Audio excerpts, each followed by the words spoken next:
Okay, let's say this, folks. It is a wild ride. What a wild ride this week has been. James, talk about censorship going off the charts on this Hunter Biden stuff. This is just nuts. All these things that have been going on. And then I want to deal with this problem here because we have. And the media won't deal with it. They won't let Trump talk about it. They shut off his mic. We got all these different things that are happening. Everybody on the right is being censored. And so now we have this. I don't know if you saw this. Facebook employees are ashamed by the censorship of New York Post's Biden bombshell. Have you heard about that? You're not hearing about this anywhere. But I have this whole article about what Facebook employees have been saying about it. They're like, hey, Facebook is censoring and we're tired of it. You got all these whistleblowers, a whole bunch of them at Facebook. Have you heard about that? No. Where was this article being featured? Where did this come from? I found this one on Breitbart, and I'm sure New York Post. I don't know where else you're going to hear it. I'll guarantee you it's not going to be in New York Times. It's not going to be on Washington Post. It's not going to be on CNN or MSNBC. But listen to this. Let me read a little bit of the content. Facebook Insider told the publication, there's a quote, Facebook is almost an arm of the Democratic Party, an arm of the far left wing of the Democratic Party. The former employee stated that Facebook was intentionally trying to swing people further to the left, which we already know. But it goes on. The Facebook Insider provided records from conversations between Facebook employees on the anonymous social network Blind, where workers at major Silicon Valley firms discuss their workplaces. And then it continues. You got to hear this. One user wrote on Blind, one Facebook user, Facebook employees want Trump to lose. It means rigging the platform against him. They don't care. Another user stated, I was shocked that Facebook did this. We kind of brought this on ourselves. So much for we are not the arbiters of truth. And then they said this is Facebook employees, one former and the rest are still there. Imagine if we censored some leaked Trump stuff. It would be the number one upvoted question tomorrow for Mark Zuckerberg. One employee wrote a detailed outline of their issues with censorship, stating, why do people hate Facebook everywhere? Here's one reason, freaking one-sided decision. The Com's Twitter account, Andy Stone's, was definitely left-leaning, and it's a talking point as well. No proper response to Com's Facebook. Don't want to be the what-if person, but we didn't have problems circulating leaked Trump attacks or other bleep surrounding Trump or COVID. And then another employee, I'm almost done here, sarcastically wrote, if Trump loses, his supporters won't totally blame the obvious censorship that's happening right now, they added. If Biden wins, all those questions will go away. Bleep no. In fact, he's better off losing if he doesn't want more scrutiny into his son's ill-gotten gains. And another employee stated, we are now begging to be regulated. That's interesting. Some of these are actual still employees. We are begging to be regulated. It is so out of control, the censorship between Facebook and Twitter and all these left-leaning media outlets. It's quite unbelievable. Then you look what happens in the presidential debates. The whole thing is just absurd. If somebody can't see this stuff, James, if you can, I don't care if you're on the left or right, if you have any sense of truth, if you want to just admit the truth, the censorship is off the charts for those who lean towards the right. Okay, so we just got to tackle this here real quick. And so most people don't really understand the context of this or what's actually going on and why this is happening, what's happening. Look, when these social media giants started, the premise of what they were doing was to allow people, which we all know was a farce from the very beginning, was to allow people to have an open forum by which they could communicate their thoughts. The idea behind it was we want people to be able to interact and to interact without restriction and to be free, which is at essence the heart and the base of what our nation was founded on. We need to be able to have a place where people can gather digitally and be able to communicate and share an exchange of thoughts and give what they would call the little guy even an opportunity to be able to share their thoughts instead of always having the mainstream be the mainstream and do what the mainstream does. So there was some legislation, I think in many respects foolishly enacted, that put Section 230 into place, which basically says that these social media guys are all of big tech are all sort of, I guess what you would say, fundamentally respected, or I wouldn't even use the word respected, established as people who are the public square. And so when you're in the public square, you can't be held liable for the things that people say within the square. Here's a great example. I am living in the city of Long Beach, let's say, and let's say the city of Long Beach constructs a big stage and a nice seating area and an open fireplace, campfire, a place where people can gather and exchange their thoughts and exchange their ideas. And let's say somebody comes in there and starts spewing out some very hateful, very ugly, very wicked things. Well, the city of Long Beach cannot be sued for putting together that little meeting area because that meeting area facilitated the hate speech that was being communicated, right? It's an impossibility. You can't do that because it's a place that was designed for all of the public to gather and to be able to share their thoughts.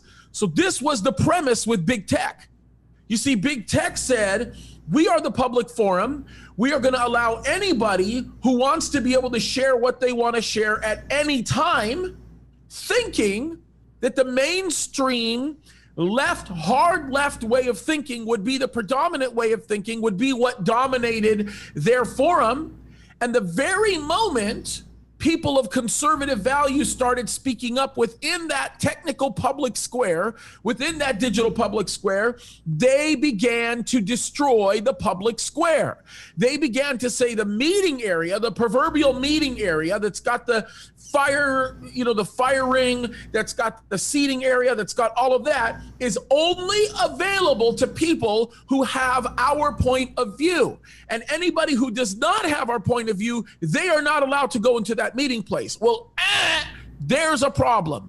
Because now I can't go to them and I can't say, listen, I'm suing you because you are discriminating against me. I'm suing you because you're holding back my speech. Why? Because Section 230 now keeps us from being able to sue them, because the premise of it is it's a public square and we can't hold you back from anything that you're going to say, and you can legally say whatever you want to say per the First Amendment. And so we should be afforded that type of protection, except for one very important fact, and that is the fact that they continue to smash all over the rights of people who communicate. Sunday, we had Seth Gruber on. He was doing a presentation on abortion. Someone didn't like what Seth had to say. They immediately, while it's live streaming, file a report to YouTube saying, hey, the things that are being communicated here are not acceptable for my standards. YouTube says you're right and takes us down right away. 300 people are watching live at that very moment, and it's taken down completely. Okay, I'm sorry, forgive me. 1,300 people are watching live at that moment, and it's taken down right away. Because YouTube says that what you're saying is against community guidelines. Oh, wait, hold on, YouTube. You racist, completely bigoted, evil, wicked individuals. You hypocrites. You put yourself up there. You've got the black squares that you put up there. You say, Black Lives Matter, Black Lives Matter, Black Lives Matter. We care about Black lives. You don't give a rip about Black lives, you racist, completely bigoted individuals. Here's the reason why you don't give a rip about Black lives. You don't give a rip about Black lives because you'll say it all day till you're blue in the face. But when a man gets up there and contends intellectually, intelligently, who gives a smart argument for the fact that we are murdering 1,500 Black babies every single day in this country, 1,500 Black babies You hypocrites say, no, we're shutting it down. We don't want you to talk about the murder of 1,500 black babies, but yet we'll talk about 1 or 2 people getting murdered by the police, which, by the way, may or may not be justified. We don't know what the stories are in many of these cases that people are beginning to throw out. You will shut our speech down, and yet you'll open it up and allow people to watch cities being burned down where many of those business owners are blacks. You hate black people. You hate them. You hate human life because you stand against people's ability to be able to say and to do what they want in defense of those individuals, in defense of those these are little tiny black babies. They're in the palm of my hand. They're smaller than the palm of my hand. They've got feet, they've got toes, they've got hands, they've got fingers, they've got a heartbeat, they've got a brain. And these doctors are taking vacuum cleaners, basically, literally sticking them inside the mom and sucking these babies, dismembering them. And YouTube will not let us speak against that injustice. However, no problem. We can talk about the burning down of infrastructures. We can talk about dismantling this nation. We can talk about all these other things. Heck, we can be an NBA player and we can defend China, who is the #1 hater of human rights. Oh, no problem with that. But yet when we want to say, hey, it's time to preserve life, let's stop killing black babies, there are hundreds and thousands of couples like me and my wife who are dying to adopt one of those little babies. Oh no, that goes against our community guidelines. And what about people like Twitter? Twitter did the exact same thing. Charlie Kirk puts out a absolutely credible story at the time. Yes, they made a mistake in that story. Charlie didn't know that. What does Twitter do? Twitter says, I'm taking down your 1.86 million viewers from being able to see you. The only way you're going to be able to go back on is if you take that tweet down. Tell me, Twitter, do you stand up for freedom? Tell me, Twitter, do you care? And for anybody who would come to me and say, oh, well, Pastor James, you shouldn't be talking about these things because you're a pastor. Okay, then who will? Who will? They told pastors in Nazi Germany that they should not be talking about what Hitler was going to be doing. You tell me, when they did the internment of our Asian brothers and sisters in the United States of America, they said pastors should keep their mouths shut. You tell me. At what point does it become acceptable for pastors to open their mouth? Don't you dare tell me to compartmentalize my life. Don't you dare get to the point where you tell me we shouldn't be taking a stand for these things. This is open wickedness that's going on. Folks, let me explain this to you. In the time that we started this podcast, let me tell you, in the very moment that I started talking, just from the time I started talking, we've already murdered 25 black babies in this country. Think about that for a second. We're talking about babies that haven't even had a chance to come out of their mother's womb. YouTube, Twitter, Facebook, Instagram, how dare you speak against those things? Those go against my community guidelines. How about the senator in the state of California, SB 135? Think about that coward. Scott Wiener, who makes legislation, and the people in Sacramento are stupid enough to sign it, who say it is now okay and acceptable for child molesters to do what they do. And do not tell me that that's an inaccurate representation. You literally took away the consequences for mandated sex registration for a guy who ends up penetrating a young child who is 10 years younger than him. If he's 24 years old and he ends up having sexual contact with a 14-year-old, he cannot be considered a sexual registrant because he's a member of the LGBT community, and that would be a discriminatory act according to that. I don't care if you're gay. I don't care if you're queer. I don't care what you are. It's never acceptable for you to penetrate a child. But Scott Wiener and all of his buddies think that it is, and then Facebook, Instagram, YouTube, all of these guys stand behind a child molester. Think about that for a second. No, this stuff is... They support a guy who is 24 years old who would penetrate a 14-year-old. Think about that for a minute. All of this is absolutely disgusting. And James, I want to bring it back to this point because you and I are constantly hearing pastors just need to not get in this.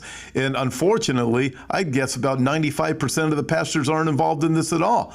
But if you look at the Old Testament, you did a message on this just recently. You went through the various prophets and people from the Old Testament. And even in the New Testament, even Jesus confronted the politicians of his day. And pastors never recognized that. Listen, the Pharisees and the Sanhedrin, they were running everything. The Sanhedrin was the court. They were the politicians. They were the leftist politicians, by the way. That's what they were. And they're in there and they're running this stuff. And you look at it, this is who Jesus confronted, and they put him on a cross for it. And you look at, this is just absurd. If pastors would step up to the plate and do what they are called to do, we wouldn't be in this position right now. But this country is in a place of absolute desperation. I believe we're on a lifeline, and God is working through people like you and some of the faithful people that are out there proclaiming the truth. There are non-believers that are stepping up to the plate on the conservative side and proclaiming what is right. And we have pastors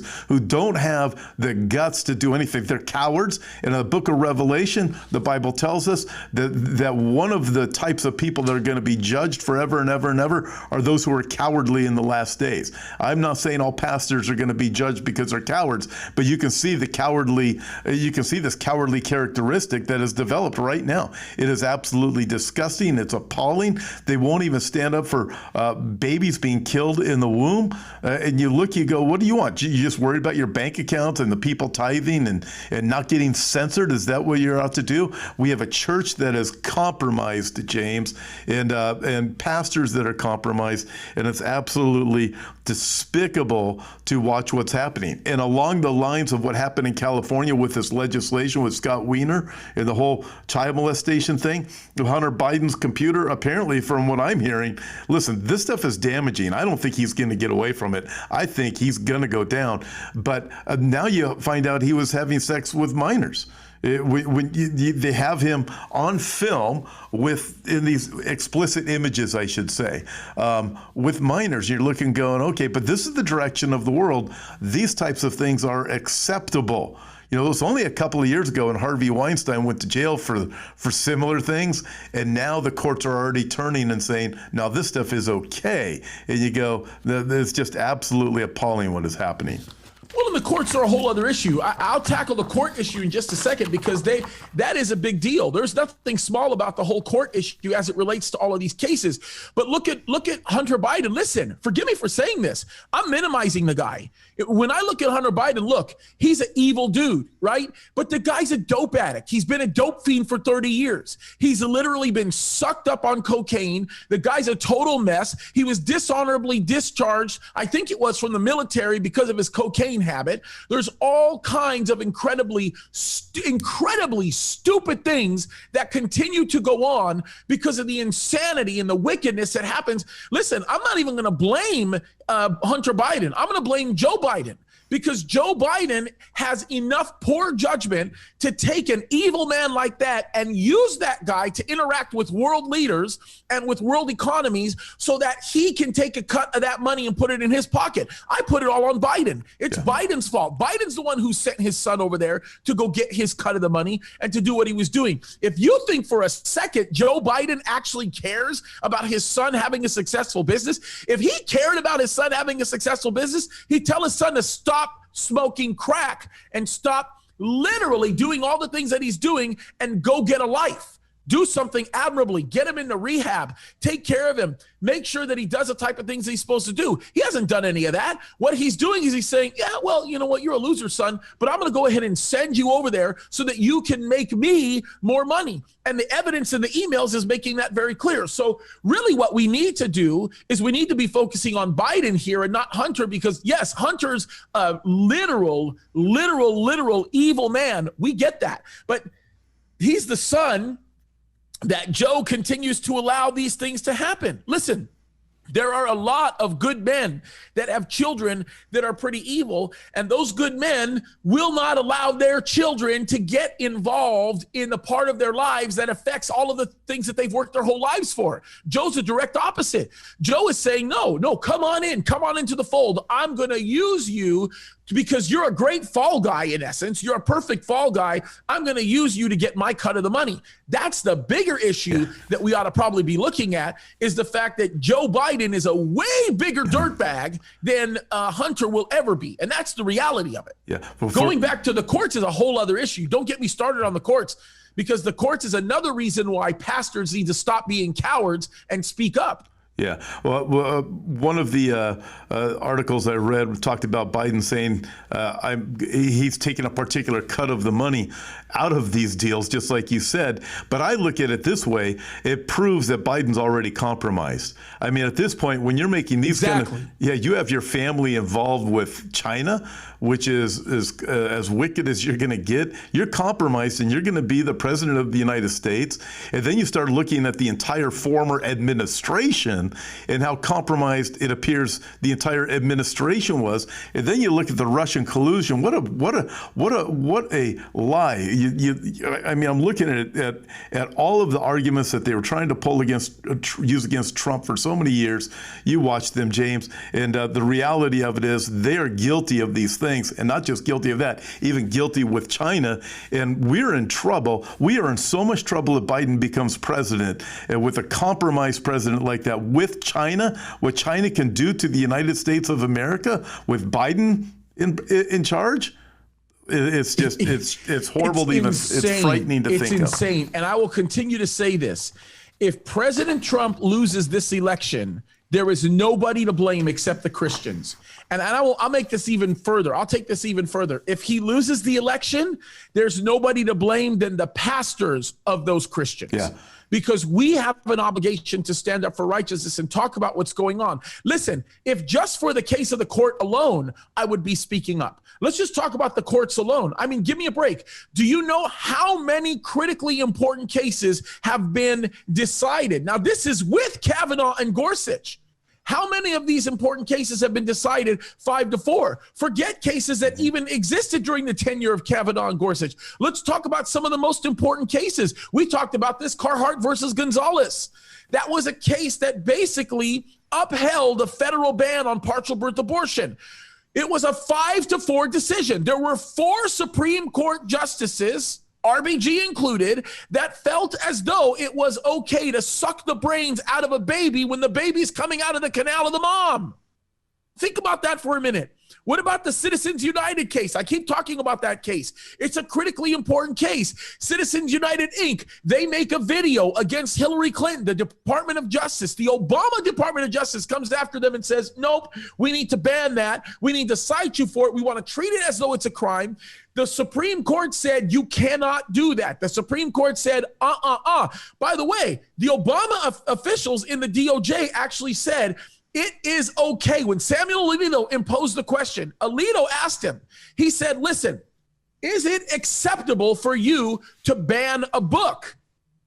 And he was saying that somewhat rhetorically, folks, somewhat rhetorically. That's not what happened. The response that he got is not what you would expect to happen. The response that he got from the DOJ official was, yes, it's okay to ban the book in case it speaks against a politician. There were four Supreme Court justices that believed it was okay for our First Amendment rights to get completely trampled on. Shall I talk about Heller?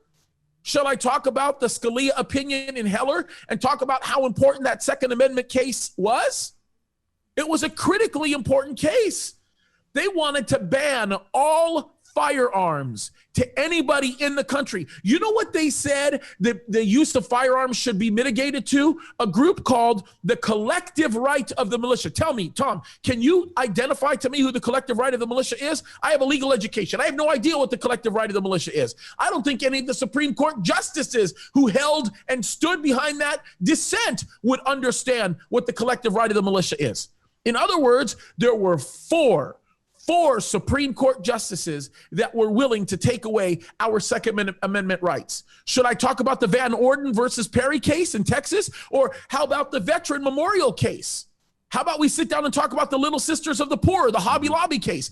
All of those cases were 5-4 cases where our religious liberty was upheld. That means there were 4 Supreme Court justices. Especially, think about the Van Orden case.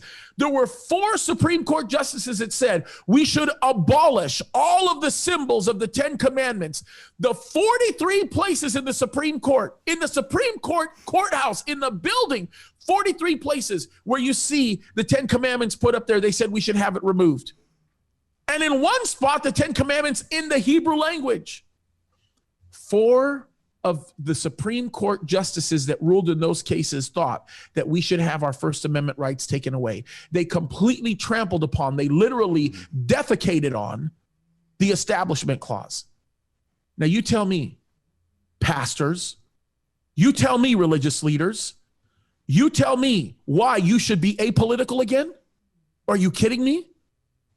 We should be kicking and screaming and fighting for a man that will put these Supreme Court justices in their place, that will be bringing in people that will stand up for righteousness. And when I talk about righteousness, listen, I'm not talking about the case itself. I think it's completely narrow-minded to go to somebody and say, will you turn over Roe? That's about as dumb as a bag of rocks. What a stupid question to ask. To me, what I'm more concerned about is, are you an originalist? Do you care about what the Constitution actually said as worded by the founding fathers? Why is that? Because the Constitution was inspired. Listen, 51 out of 54 of the signers, they loved the Lord. Think that through for a second. They were godly people. They were godly people. You tell me right now, explain to me one reason why we should not go out of our way to preserve that document. I want to preserve that document. And for those of you that say, oh, well, we should be, apolitical, well, slow your roll for just 1 second, because apolitical in your mind means you want to abolish a document that was inspired by the Holy Spirit of God. That's literally what you want to do. You want to abolish a document that God inspired through these men. Yeah. What are we going to do? Yeah. What are we talking about here?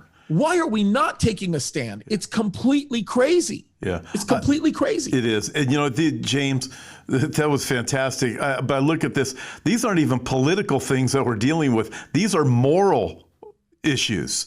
And you look at it and you go, what on earth? Where does a pastor stand? I keep hearing about all these pastors that are telling their churches via online, because they won't meet in church, they won't meet in the same building because they want to honor the emperor of their city or their state. But they're telling their congregations to vote for Biden. Listen, that's a vote for.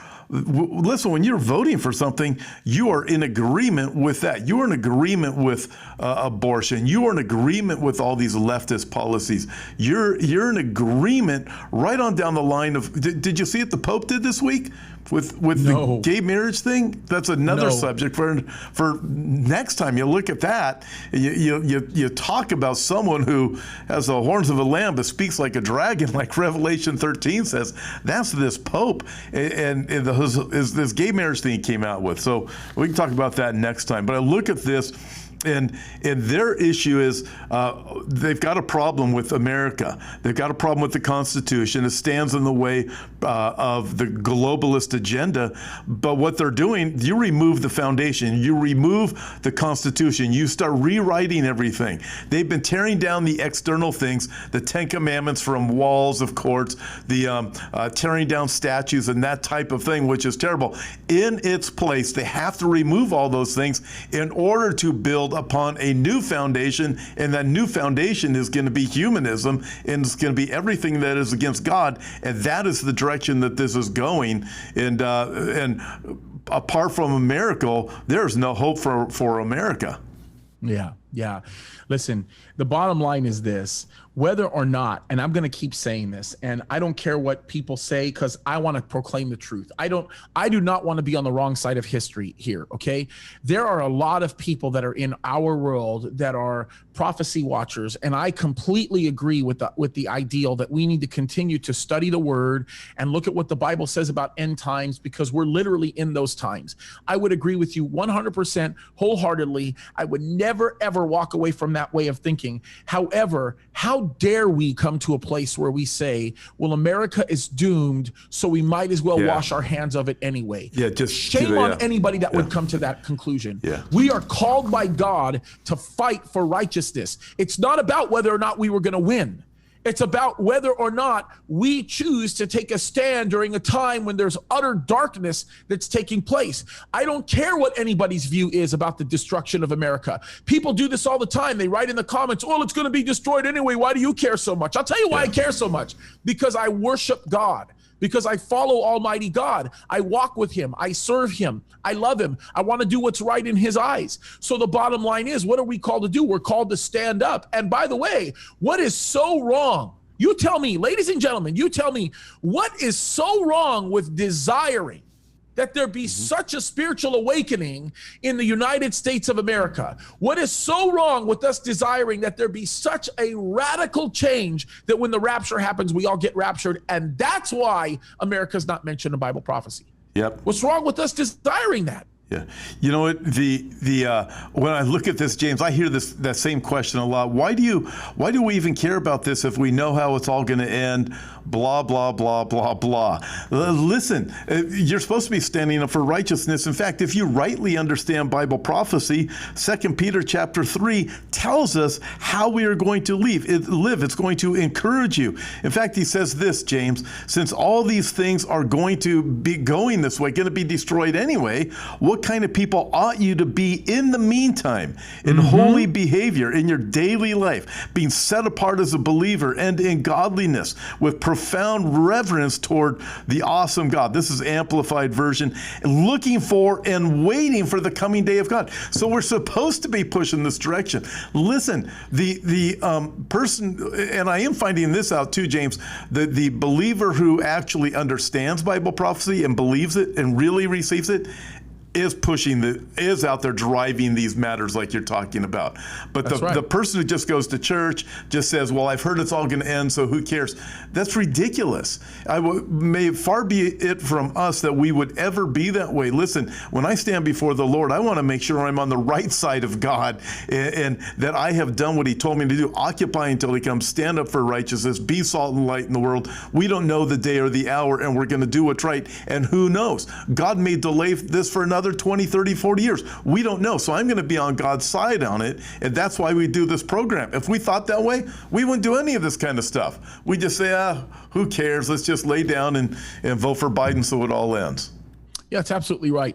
And it's time that we took that kind of stand. It's time that we stood up for righteousness. It's time that we be the right people that's got the right mindset for our God. You know, he calls us to live this way. He calls us to take a stand for these things. And the problem is, all the things that we've been seeing formulating right now in our nation, I blame the church. I blame the church. I blame the majority of the church for not taking a stand on these things. You know, and forgive me for saying this, I blame the old James. I blame the man that I was 10 years ago for saying, we shouldn't really be getting involved in these things because it's politics and nothing's going to happen with politics. Well, you're right. Politics are not going to save the heart of the man, which is the core of the problem. Jesus Christ is always going to be the one, and that'll never change, that saves the heart of the man. Make no mistake about that. No mistake about it. None. Yep. However, we have an obligation to still stand in the public forum.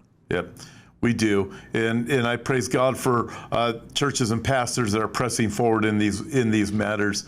And now with that, by the way, James, in Hemet, California, of all places, you know where that is. That's where I am. We have a rally this Saturday. It'll be tomorrow. It's from 9 to 11 downtown Hemet. It's from 9 in the morning to 11 for anybody who wants to come out there. Listen, we're going to be praying out to God. It's public. It's public, and we're going to go for it. And we're going to have prayer. We're going to have worship, and I'm telling people to bring their flags. And listen, we need to call out to God, and we need to be in the public place doing these things. Yeah, and where is it going to be in Hemet? Whereabouts in downtown Hemet?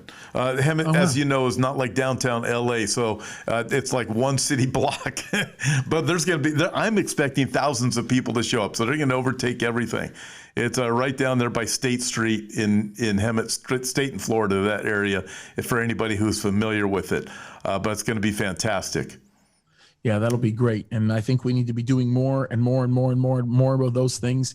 And we need to be outspoken, and we need to talk about why we take a stand in these matters. Because listen, we have a nation that's beginning to fall apart. We have a people that's turning their back on the true and living God. And there's no reason why we can't address both issues. There's no reason why we can't continue to preach the gospel loudly, boldly, faithfully, and at the same time take a stand for righteousness. They go hand in hand. You can't have one without the other. Amen. James, thank you for being on with me today. This is great. You are so fired up. You're such an encourager and an exhorter. I love it. Listen, November 8th, we have that prophecy conference in San Jacinto at the 412 Church.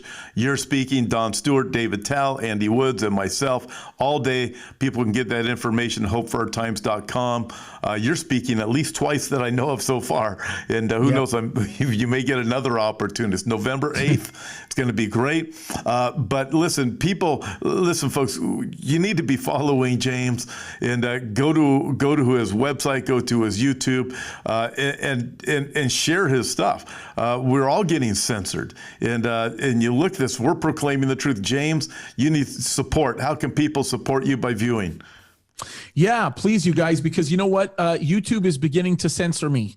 They're doing it a lot lately. And the way they're doing it right now, Instagram and YouTube are both doing it. The way they're doing it is they're slowing down the likes that are coming in. I can give you a great example with this. On Instagram, I'm getting anywhere from between 10 to 100 likes a day or follows on Instagram, and yet my numbers are going down, believe it or not. And I can promise you it's not because I'm getting, 10 people dislike me or 100 people disliking me or not following me. Same thing with the YouTube. I play a YouTube video. Normally we would get anywhere from 2 to as many as 30 to 40,000 views when we do that. Now they're being cut down since we got cut out the first time, since I did the Trump video, the support Trump video, that now those numbers are going considerably lower. I mean, considerably lower. So, and we know it's because there's a censoring going on.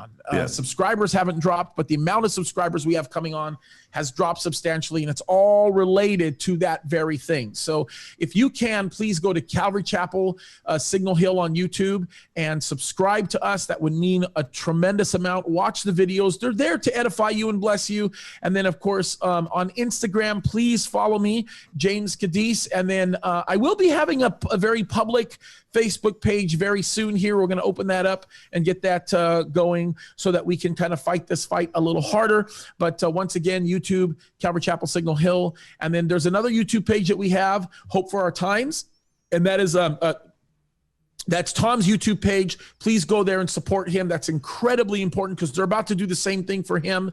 Please, please support Hope for Our Times. That's probably what you're watching this video on. And then we have a Real Hope with Tom and James, which is another YouTube channel that you could subscribe. But we really would like you guys to do that. We think it's really important. And all of those links are going to be below here, the video, so that you'll be able to go there and you'll be able to subscribe. Yeah. Amen. Yeah, and I'm facing the exact same thing you are when I watch my videos and this different type of censoring that keeps on happening. But I am on Parler, and I'm at Real Tom Hughes on Parler. I haven't promoted Parler in a while, and I'm posting my videos there also. Listen, we need to look at as many platforms as we can. So we encourage, we thank you. We thank you for your support. We need it. We want to get the word out to as many people as we can. And again, November 8th, we have that prophecy conference. Check it out at hopeforourtimes.com. James, thank you very much. Great program today. Yeah, it's a blessing, bro. Thank you. Bye, everybody.